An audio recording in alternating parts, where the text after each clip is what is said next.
The other news is your boy Pope Respecter.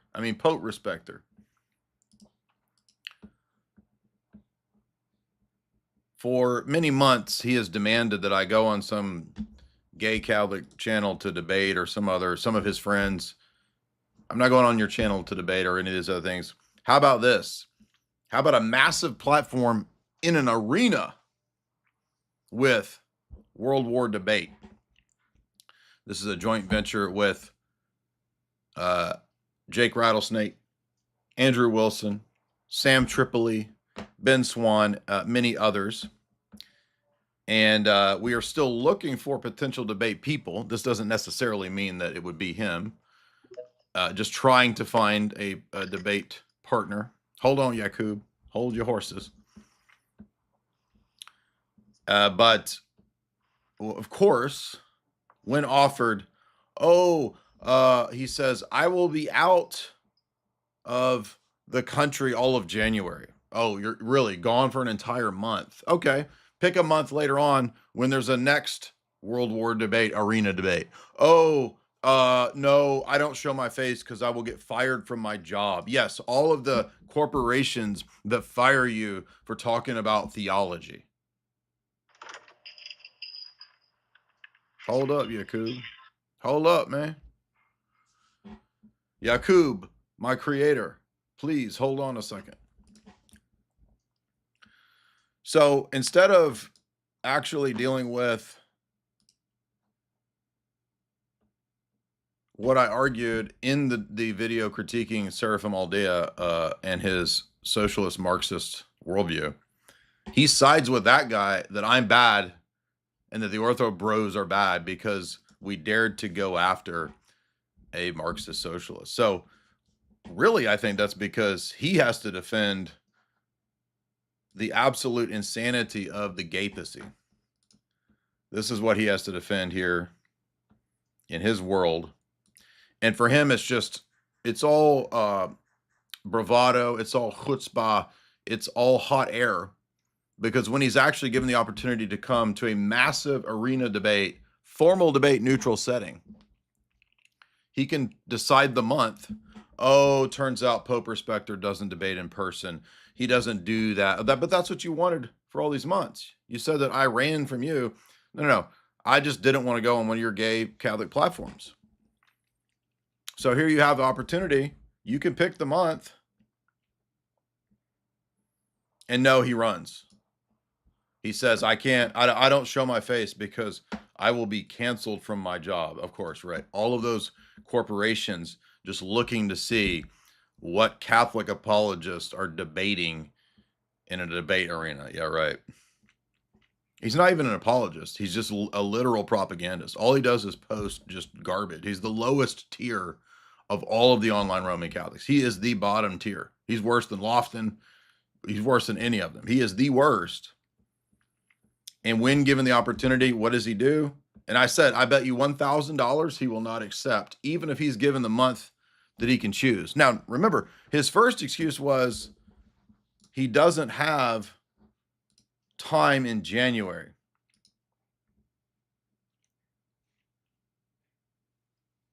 Well, he doesn't have time in January, then how about February, March? Oh, no. Well, then it turns out that it's because he has a job that would cancel him.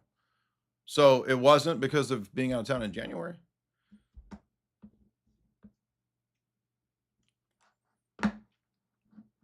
So predictably, I will keep my $1,000 because Cope Respecter declined any month because he can't show his face. He's too important of a person. He's going to be gone to Thailand, I assume, in January because we all know the types of bodily proclivities they offer there, I assume. This is a joke, by the way. I'm talking about TRA and Z people. I mean, again, we're talking about the papal world. I'm just guessing that's where he's going. Yakub, what's up?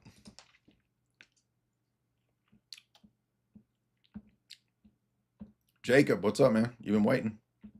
What's on your mind? Jacob.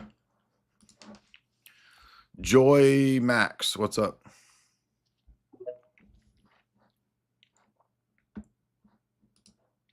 Hello? Joy Max, what's up? Hi, Mr. Dyer. Thank you for taking this. I'm going to keep this short. Hello? Hello, can you hear me? One at a time. Yakub, you waited too long. What's up? Go ahead. You can hear me? Yep. Awesome. Okay, yeah, my Wi-Fi's been bugging. Sorry.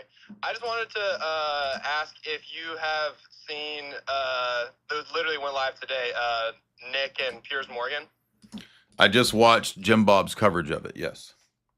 Oh, yeah, because I wanted to talk to you about, there was like a small segment of them debating about the Roman Catholic view of sort of like women's role in society and women's, right to vote and women becoming priests.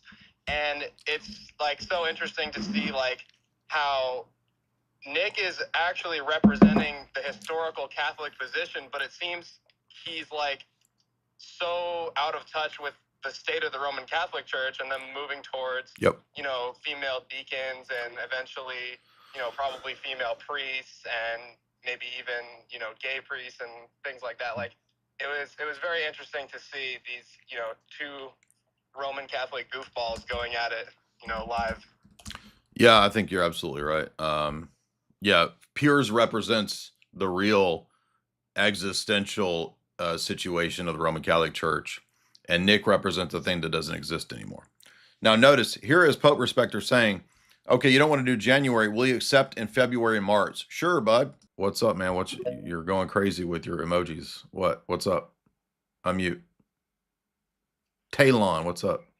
Yo, what's up? What you're freaking out? What's going on? Yeah, it's just I have something to do in about a little bit, but I want to present this argument on the papacy, universal jurisdiction, universal jurisdiction in Chalcedon. At Chalcedon? Yeah. So, are you familiar with Maximus of Antioch, the person who was instated by Dioscorus when Dominus of Antioch was deposed by Dioscorus at 449? No, I don't know about this incident. Okay, yeah, no, that's fine. So Dominus of Antioch at 449 was deposed and replaced by Maximus of Antioch. And Maximus of Antioch was an illicit bishop because he had been unlawfully consecrated. But Leo accepted his bishopric before the council, and he was considered a legitimate bishop. So the argument is this: if Leo has the authority to determine who is bishop, and this just isn't my words. This is the words of St. Anatolius of Constantinople in the 10th session. By the way, you can go in the 10th session. Anatolius says this because he says that Maximus of Antioch was restored by Leo to his see, and that it is for the council to generally put this in the minutes before it can be, because the official told him to put everything in the minutes. So how is it that Leo can have the authority to place a bishop outside of his jurisdiction, and that this bishop to be considered a valid and a licit bishop? And we see that he was a valid bishop within the second and third session, because in the second session, his name is in the proceedings of the councils, which only, guess what, bishops are in. In the third session, he took part in the deposition of Maximus of Antioch by judging him, which only bishops do, which would mean before the 10th session, the council admitted papal supremacy by accepting Maximus of Antioch. That doesn't prove your position of papal supremacy. All it proves is what paragraph 19 of Chieti says about appeals in Sardica, that you can appeal outside of your jurisdiction to other sees, and appeals were also made to Constantinople. So I don't see how this proves Vatican I's claim. It proves a first among equals Sardica-style appeals process. No, because Sardica says that when the Bishop of Rome is going to do something, he has to do it in a collegial matter. In the Sardica, that's not all it says. It says that it says he can order a retrial, right? Read Canon 5.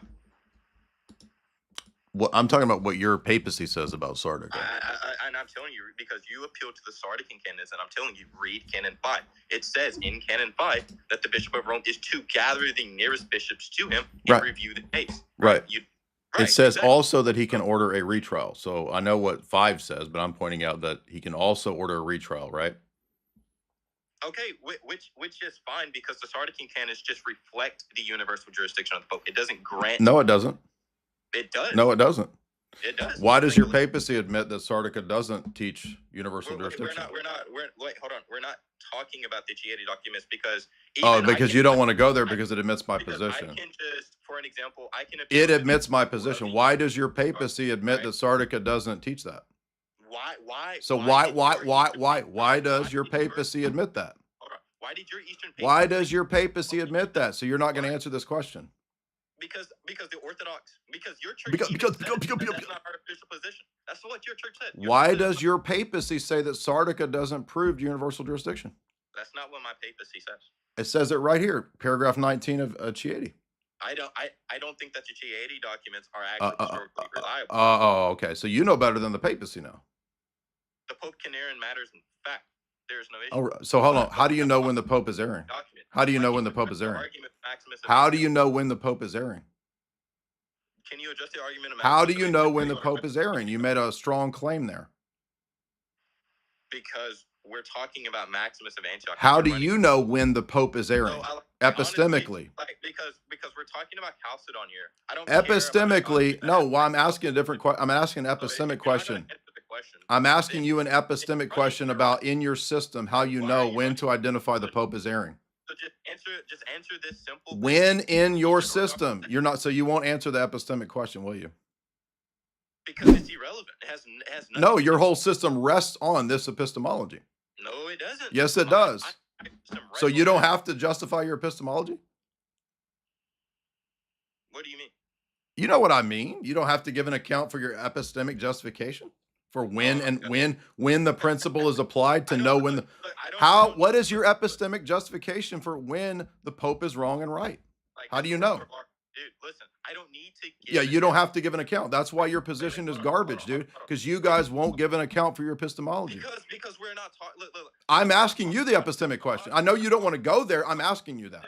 Epistemology here. I'm asking that, though. I am talking about that.